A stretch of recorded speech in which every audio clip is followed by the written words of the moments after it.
Assalamualaikum warahmatullahi taala wabarakatuh. A'udzu billahi minasy syaithanir rajim. Bismillahirrahmanirrahim. Alhamdulillahi rabbil alamin. Wassalatu wassalamu ala asyrafil anbiya'i wal mursalin wa ala alihi wa sahbihi ajma'in. اللهم رب اشرح لي صدري ويسر لي أمري واحلل عقدة من لساني يفقه قولي ولا حول ولا قوة إلا بالله العلي العظيم. اللهم انفعنا بما علمتنا وعلمنا ما ينفعنا وعلمنا ما جهلنا وذكرنا ما نسينا. اللهم يسر ولا تعسر رب تمم بالخير. اللهم افتح علينا فتوح العارفين وفقنا توفيق الصالحين. اللهم لا سهل إلا ما جعلته سهلا وأنت تجعل الحزن إذا شئت سهلا. InsyaAllah kita sambung semula pengajian kitab Bulughul Maram yang membincangkan tentang hadis-hadis yang berkait dengan hukum hakam yang dikarang oleh Al-Imam Al-Hafidh Ibnu Hajar Al-Asqalani rahimahullahu subhanahu wa ta'ala wa nafa'ana Allahu bi'ulumihi fid daraini amin. Kita masih lagi dalam bab sifat haji dan masuk ke Mekah. Sifat haji maksudnya gambaran ibadat haji yang pernah dilakukan oleh Nabi sallallahu alaihi wasallam dan bagaimanakah cara Rasulullah sallallahu alaihi wasallam masuk ke Mekah ketika melakukan ibadat haji. Muslimin muslimat yang dirahmati oleh Allah Subhanahu wa taala. Semua kita tahu bahawasanya mengerjakan haji ataupun melaksanakan haji adalah salah satu daripada rukun Islam. Allah Subhanahu wa taala di dalam Al-Quranul Karim dalam beberapa ayat memerintahkan kepada kita untuk mengerjakan haji. Antaranya adalah firman Allah Subhanahu wa taala, "Wa atimmul hajja wal umrata lillah." Hendaklah kamu menyempurnakan haji dan umrah untuk Allah Subhanahu wa taala. Dalam ayat yang lain Allah Subhanahu wa taala berfirman, "Walillahi 'alan nasi hajjul baiti man istata'a ilaihi sabila." Dan untuk Allah menjadi kewajipan kepada manusia mengerjakan haji ke Baitullah bagi mereka yang mampu kepadanya. Namun cara mengerjakan haji secara terperinci tidak disebut di dalam Al-Quranul Karim. Sebagaimana dalam Al-Quranul Karim Allah Ta'ala memerintahkan kepada kita sembahyang, wa aqimus salah, hendaklah kamu mendirikan sembahyang. Namun cara terperinci melaksanakan ibadat sembahyang tidak disebut di dalam Al-Quranul Karim. Maka Nabi sallallahu alaihi wasallam dalam hadisnya menyebut, khudhu anni manasikakum, ambillah daripada aku cara ibadat haji kamu.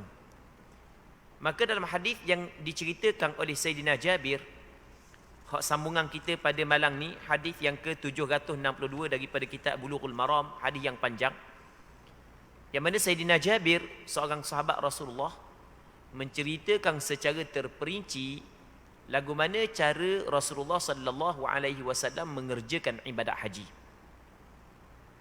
Yang mana hadis ni kita baca dah sikit permulaan pada minggu lepas. Kita dah baca habis. Jadi pada malam ni kita akan sambung balik, baca hadis dulu sikit, lepas tu kita akan baca terjemahan dan kita akan huraikan. Sambungan hadisnya, hatta idza atainal baita استلم الركن فرمل ثلاثا ومشى أربعة ثم أتى مقام إبراهيم فصلى ثم رجع إلى الركن فاستلمه ثم خرج من الباب إلى الصفا فلما دنا من الصفا قرأ إن الصفا والمروة من شعائر الله أبدأ بما بدأ الله به فرقي الصفا حتى رأى البيت فاستقبل القبلة فوحد الله وكبره وقال لا إله إلا الله وحده لا شريك له له الملك وله الحمد وهو على كل شيء قدير لا إله إلا الله وحده أنجز وعده ونصر عبده وهزم الأحزاب وحده ثم دعا بين ذلك 3 مرات ثم نزل إلى المروة حتى انصبت قدماه في بطن الوادي سعى حتى إذا صعدتا مشى إلى المروة ففعل على المروة كما فعل على الصفا فذكر الحديث. Baik. Okey, kita baca situ dulu hadis, lepas tu kita tengok kepada terjemahan dia. Maksud daripada apa yang kita baca saat ni adalah kata Sayyidina Jabir radhiyallahu taala anhu, sehingga kami sampai ke Baitullah. Ni mari daripada Madinah, dalam perjalanan banyaklah cerita sampai kepada Baitullah. Baginda melakukan tawafnya 3 kali dengan berlari-lari kecil dan 4 kali dengan berjalan biasa. Sebenarnya dalam hadis ni dia ada satu benda yang tidak diterjemah oleh penterjemah kita, yang mana Jabir menyebut hatta idza atainal baita istalama rukn, sehingga apabila kami datang kepada Baitullah, maka Rasulullah istilam kepada rukun. Yang dimaksud dengan rukun di sini adalah rukun Hajar Aswad. Jadi apabila sampai ke Baitullah, Rasulullah melakukan istilam. Istilam ni Rasulullah sentuh dengan tangan kanan Hajar Aswad sebelum daripada Rasulullah sallallahu alaihi wasallam memulakan tawaf. Maka berpandukan kepada perbuatan Nabi sallallahu alaihi wasallam ini, disunatkan bagi orang yang ingin melakukan tawaf, permulaan tawafnya dia sentuh dengan tangan Hajar Aswad. Dulu tak apalah, tak sibuk. Lah ni tak boleh nak sentuh warna lah ni. Nak sentuh warna tak boleh. Baik. Lepas daripada itu Rasulullah sallallahu alaihi wasallam berlari anak, cakap kita lari jalan cepat, jalan laju. Tapi tidaklah lari laju sangat. Yang ni kita cerita dah. Orang tua kata dia lari anak-anak. Lari anak sebanyak 3 pusingan dan berjalan biasa sebanyak 4 pusingan. Maka kata ulama sunat bagi orang yang melakukan tawaf, yang setelah daripada tawaf itu ada sa'i. Setiap tawaf yang setelah daripadanya ada sa'i, sunat dia melakukan ramal 3 pusingan yang pertama. Tapi hak ni khusus kepada lelaki, tidak kepada perempuan. Ramal ni kita berlari anak. Dia ceritanya pada tahun Umratul Qadha, kan pada tahun Hudaibiyah Rasulullah dilarang masuk ke Mekah. Selepas daripada tu Rasulullah buat Umratul Qadha. Jadi masa Rasulullah sampai Mekah, maka puak-puak musyrikin Mekah, dia kata lagu mana kepada puak-puak dia? Dia kata kat gi ada satu kaum yang melemahkan akan mereka itu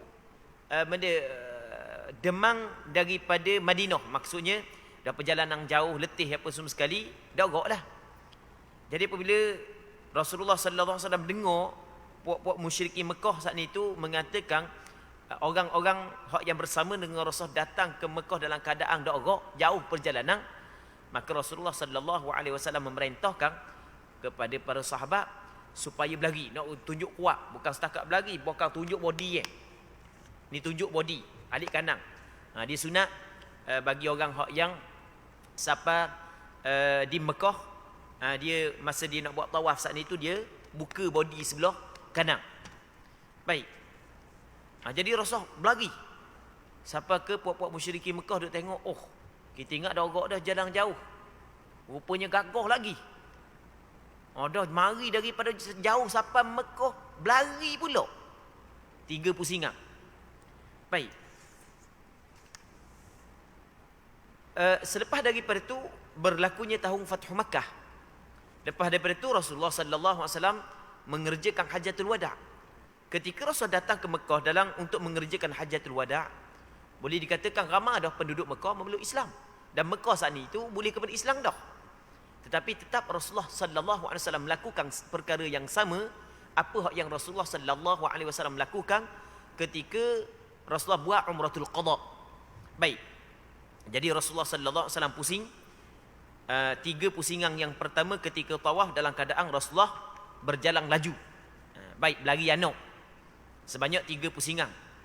Manakala 4 pusingan lagi berjalan seperti biasa. Dan begitulah apa yang disebut oleh ulama fiqh berpandukan kepada hadis ini, bahawasanya setiap tawaf yang ada sa'i selepas daripadanya sunat berlari anak sebanyak 3 pusingan, bagi lelaki tidak, bagi perempuan. Melainkan ketika orang terlalu ramai dak nak buat. Tu nak buat warna dah, dak boleh nak buat. Dak boleh nak buat, orang ramai nak berlari anak warna. Nak jalan macam biasa pun sekak. Tu tak ada masalah lah.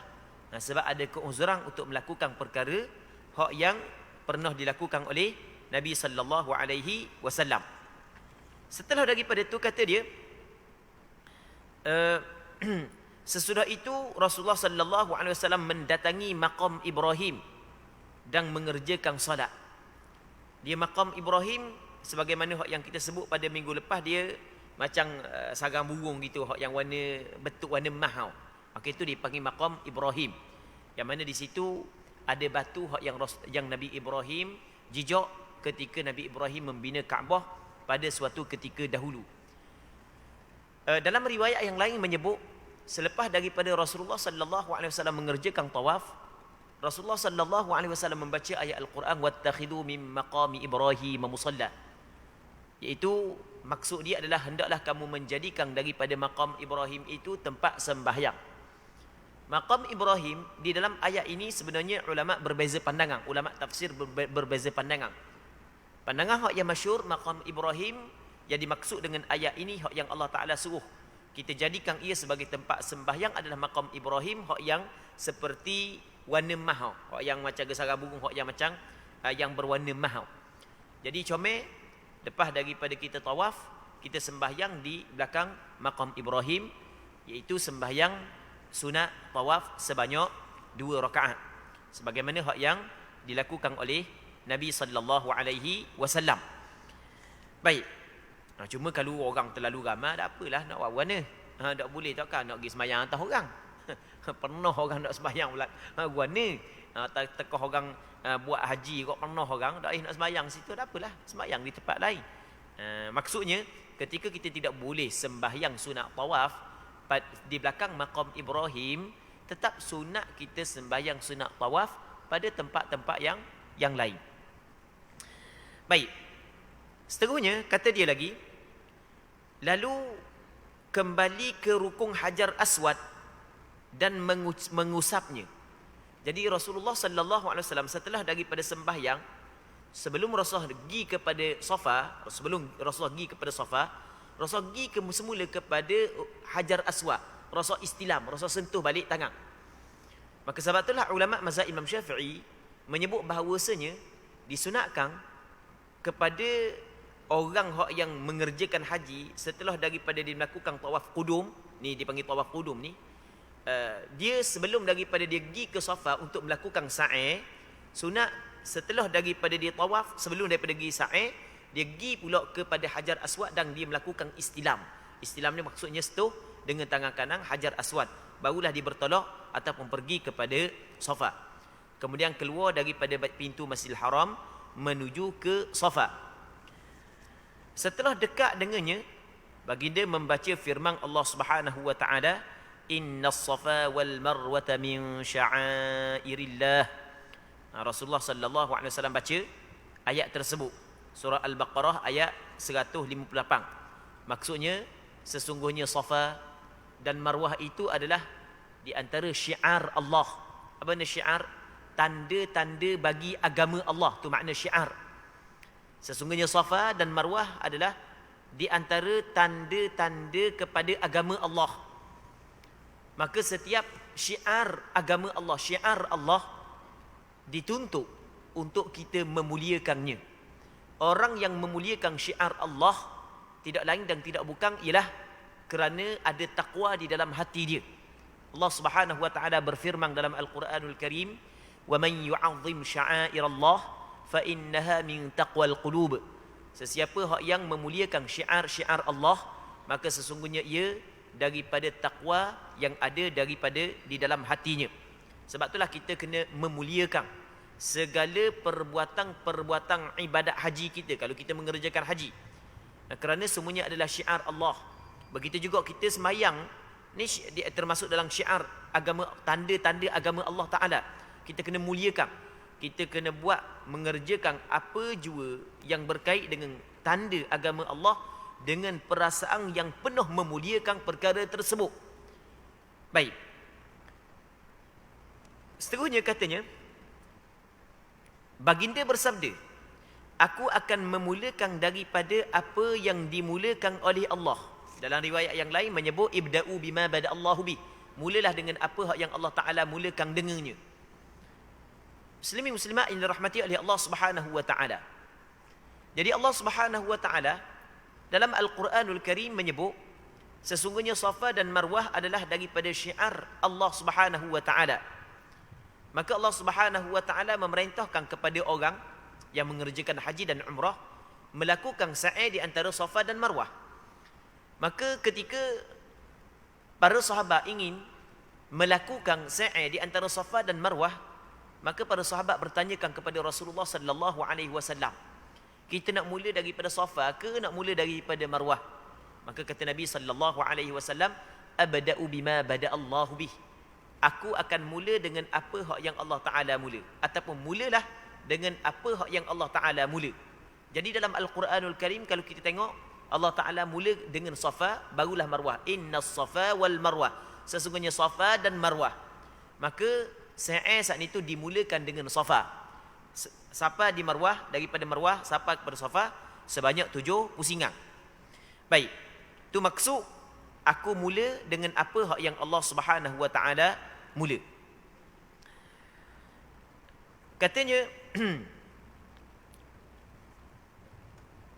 baginda menaiki bukit Safa sehingga dapat melihat Kaabah, lalu menghadap ke arah kiblat dan mengesakan Allah serta bertakbir, membesarkan namanya, mengesakan Allah, sebut la ilaha illallah, bertakbir dengan makna Allahu Akbar.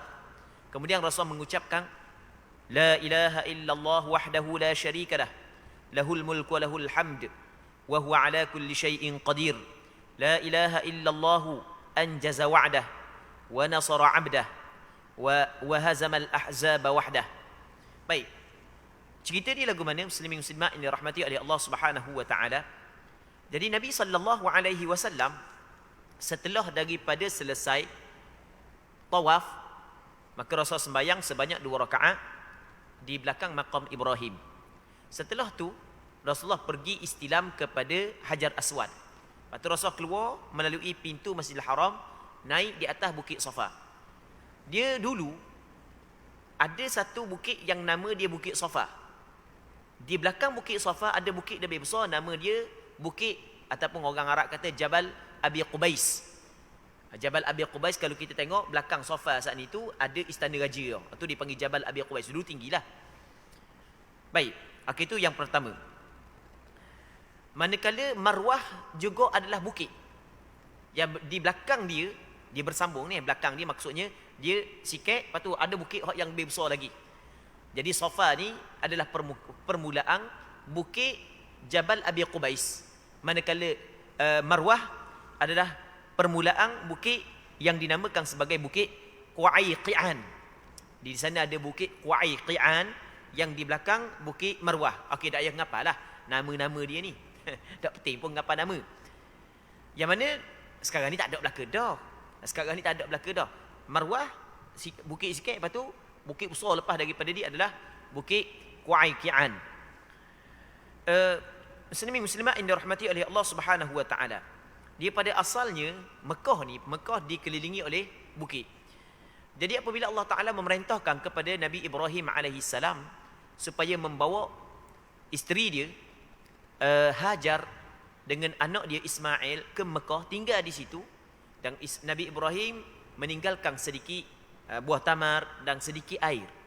Jadi apabila habis dah buah taman, habis dah air dimakan oleh Hajar dengan anak dia Ismail, maka Hajar saat itu nak carilah air. Tengok anak dahaga ni anak lapar nak cari air. Maka dia nak cari air saat itu dia akan naik, dia cari naik atas bukit Safa. Dia naik bukit Safa. Lepas tu tengok dia pun turun bukit Safa.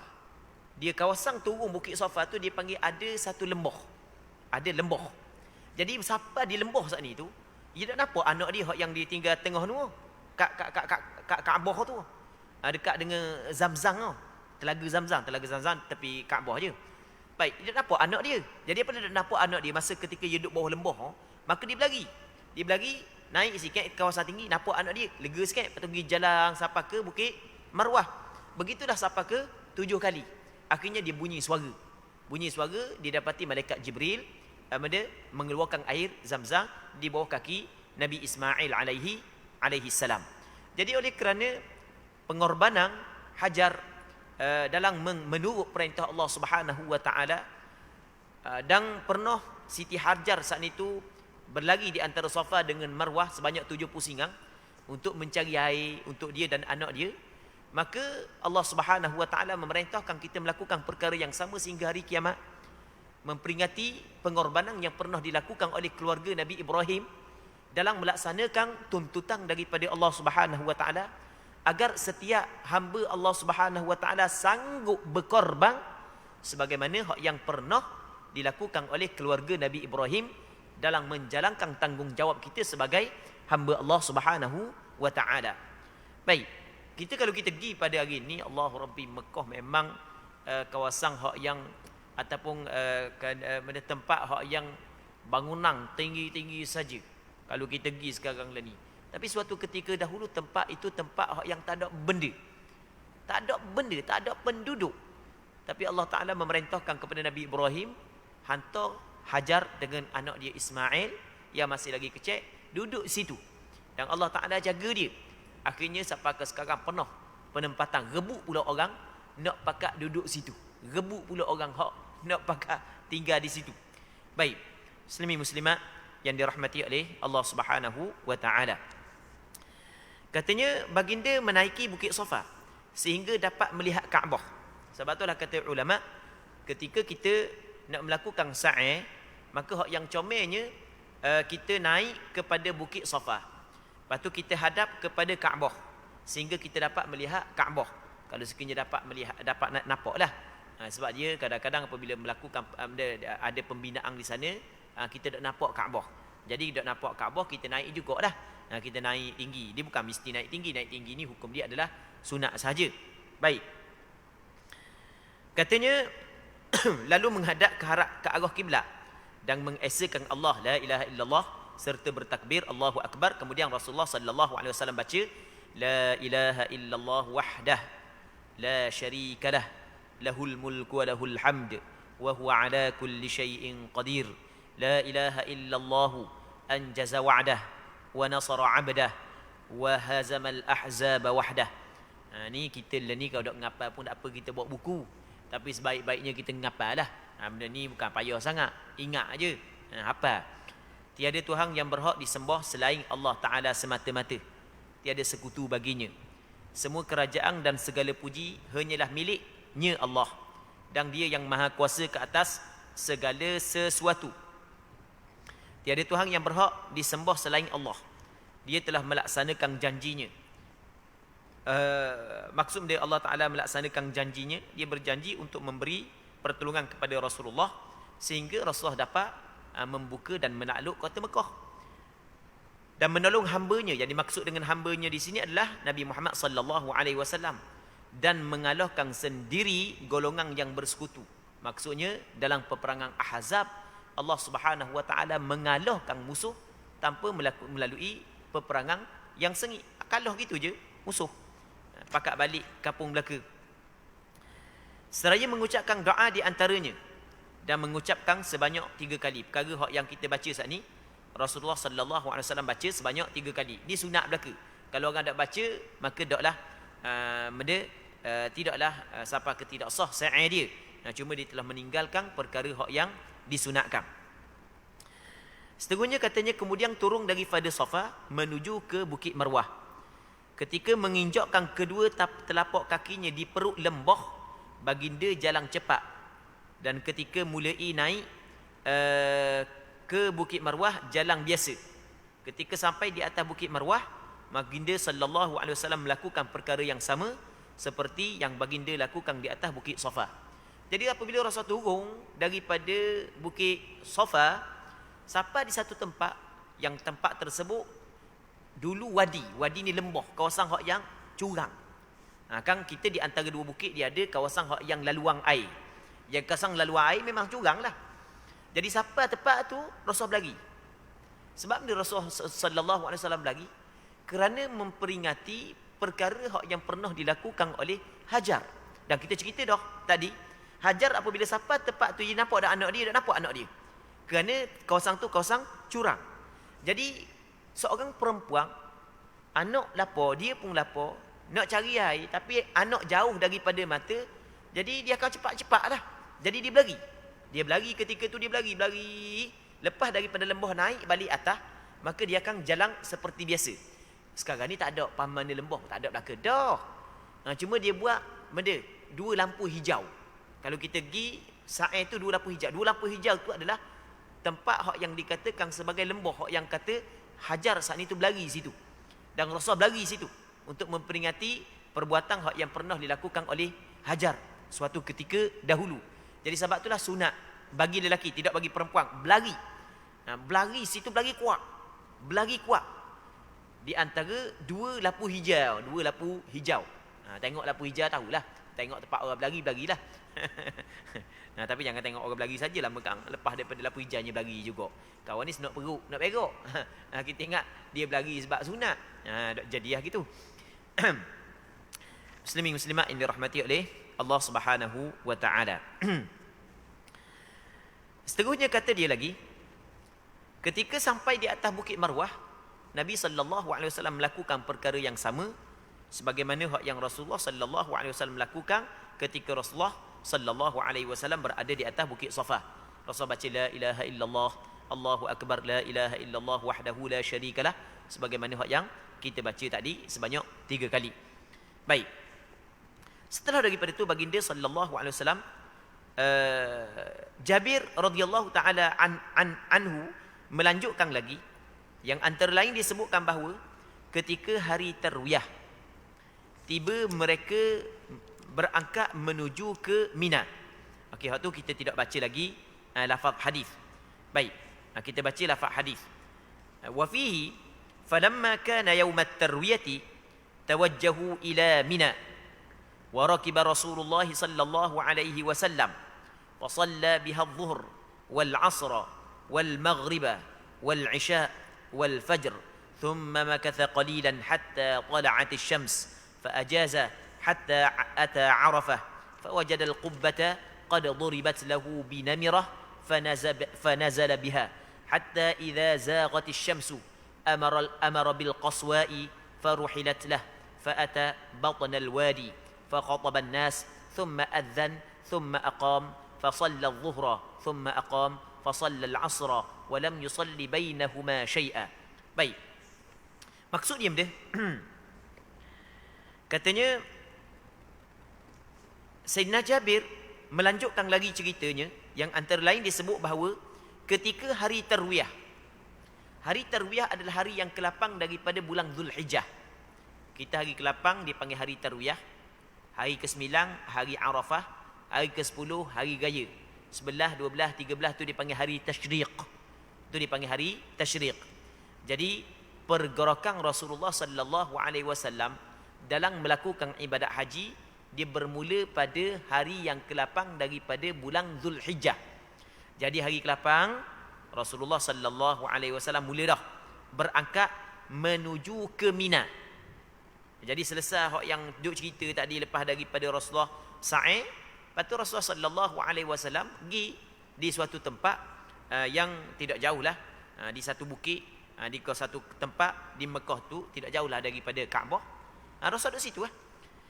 Lepas daripada tu sampai kepada hari yang ke-8 daripada bulan Zulhijjah, maka mulalah Rasulullah sallallahu alaihi wasallam berangkat menuju ke Mina. Yang mana berangkat menuju ke Mina pada hari yang ke-8, dia tidak termasuk dalam rukun haji dan tidak termasuk dalam wajib haji. Bahkan hukum dia adalah sunnah kerana ia pernah dilakukan oleh Nabi sallallahu alaihi wasallam. Okey, berangkat ke Mina. Mina tak jauh mana daripada Mekah tu, dekat je Mina. Berapa kilometer sahaja.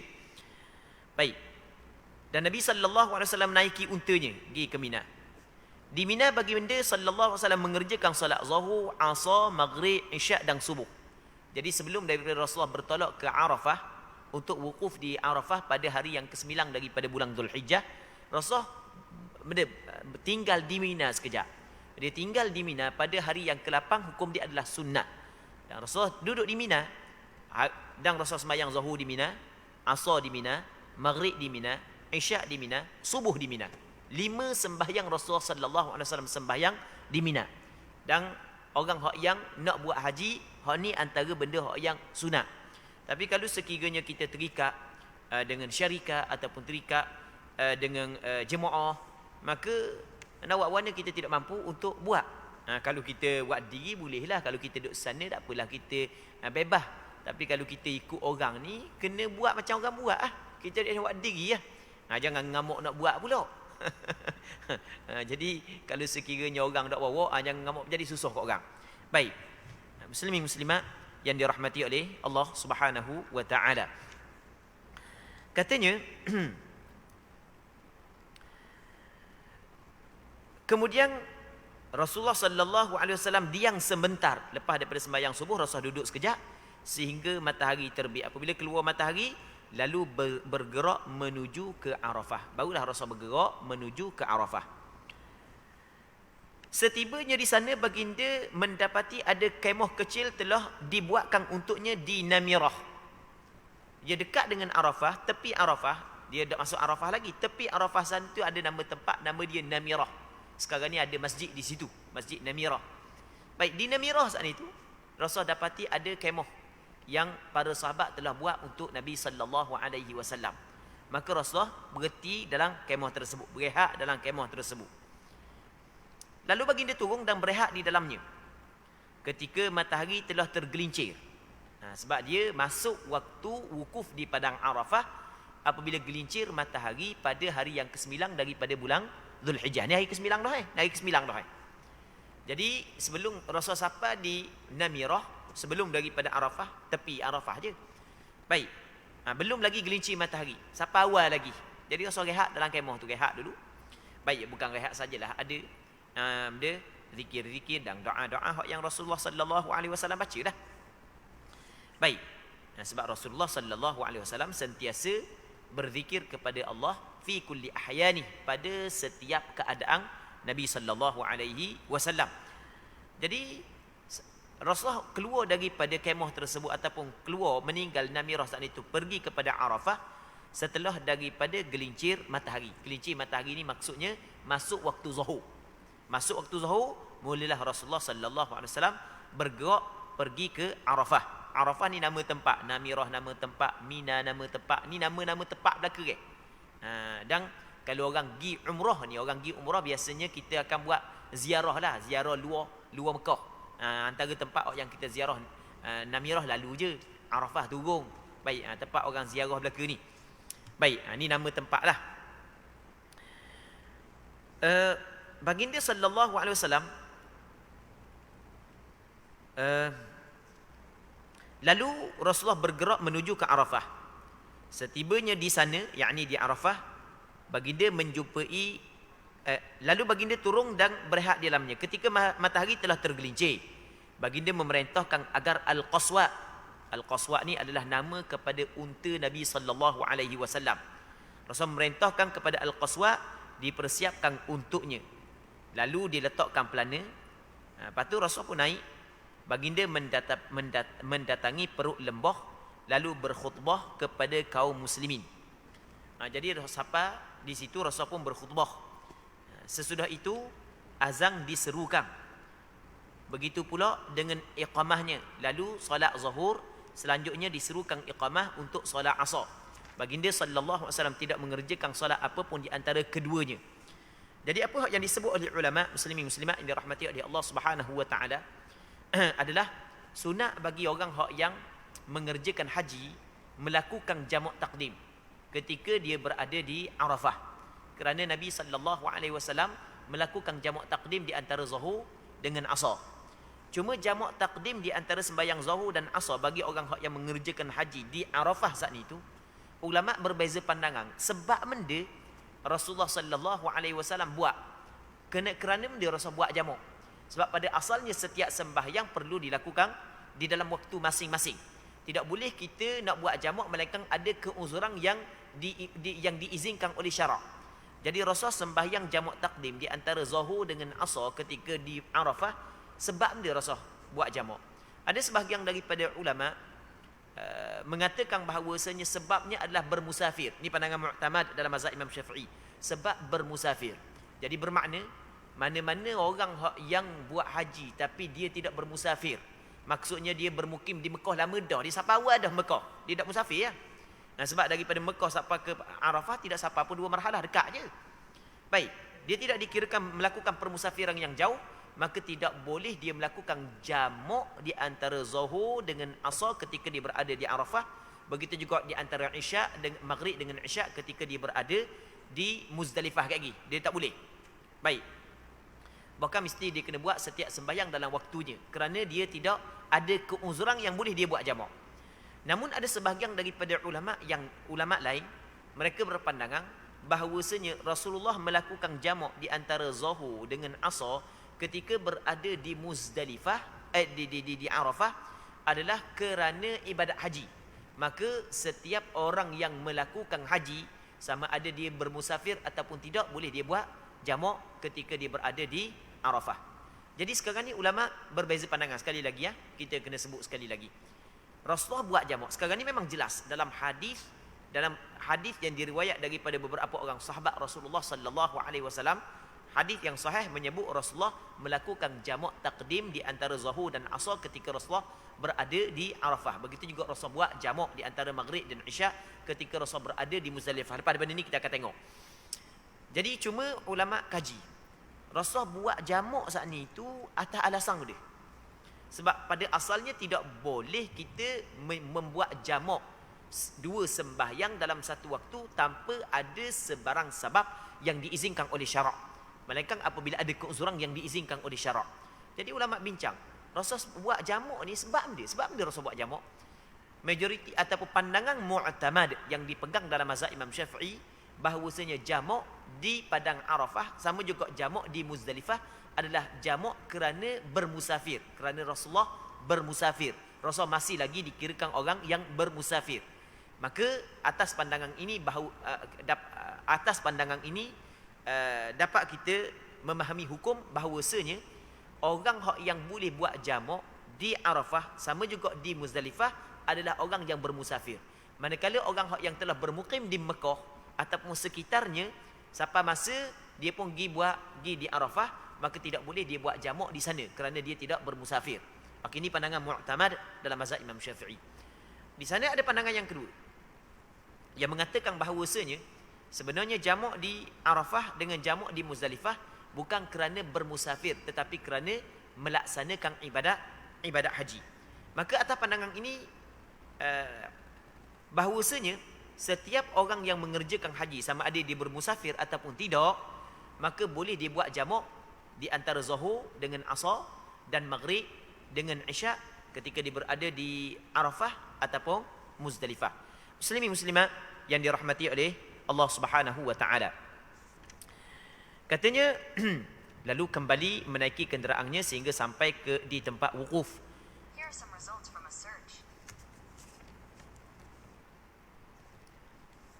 Baik.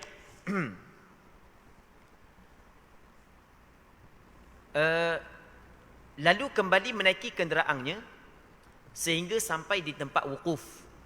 Di sana baginda menambahkan al-qaswa pada satu batu besar sehingga perutnya rapat dengannya untuk memberi ruang bagi orang-orang yang berjalan di hadapannya.